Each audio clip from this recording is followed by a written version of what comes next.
السلام عليكم ورحمة الله وبركاته. وعليكم السلام. ما شاء الله سجنتان سبورتي لا بونسا كينيا سابون بونسا كينيا كبجما في جالتما سجنتان سا هدو تكا نمتي تولا هدو تكا نما بوهرسا سبورتين فيا إلما نماتي في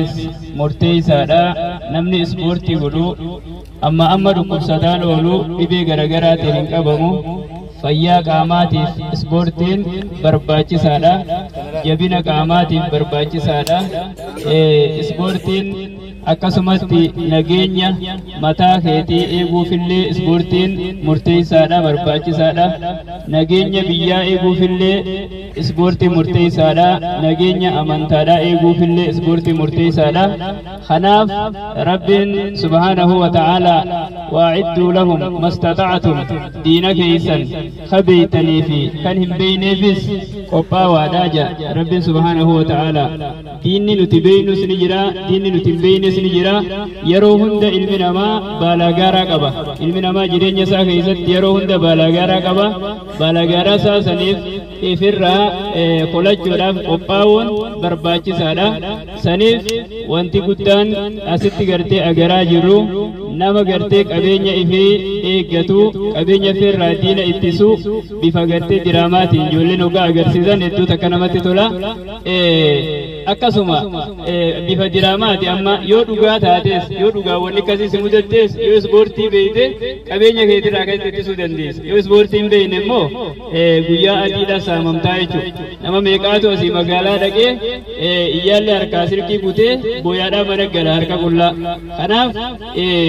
mataa keetii fi qabeenya kee eeguudhaaf ispoortiin barbaachisaadha kanaaf wanti guddaan isiniif dhaamnu qophaa'uudha yeroo hunda qophaa'aadha jiraadha gaaf tokko nabiin keenya alayhi salaatu wassalaam sahaabaasaa nama lama wal qabaa jeeni wali qajeelchee barqabsoo waliif ba'a jeeni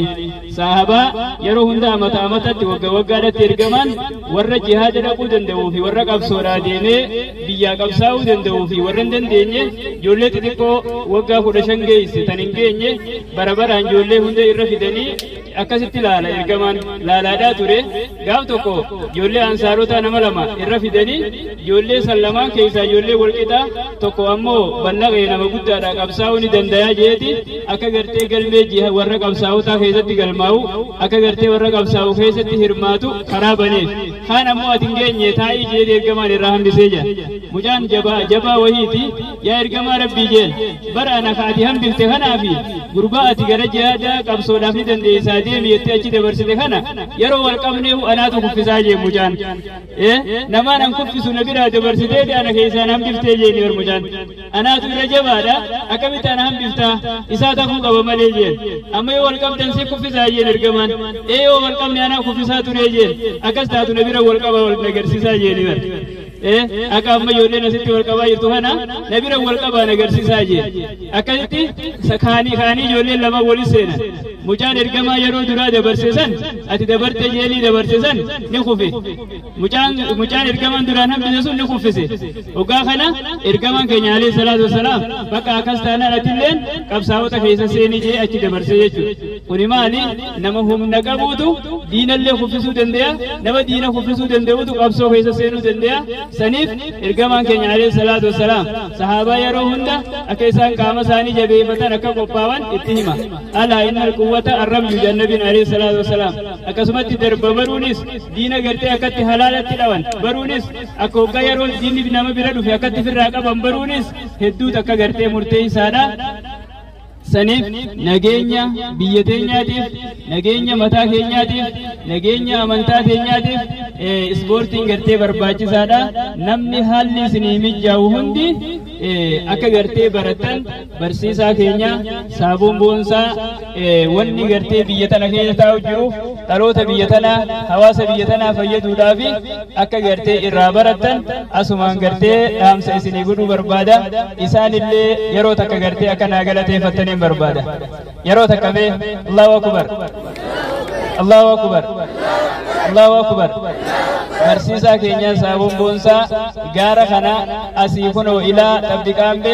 asii ilaa gartee gaara gamaa kana yeroo takkallee afuur fudhatan qabu halkan guyyaa yeroo hunda miilaan deemee gaara kana keessa karaa matoorri hin deemne karaa miilli namaatu hin jirre kana bosona kana keessa halkan deemaadha hawaasa isaa barsiisaadhaa jira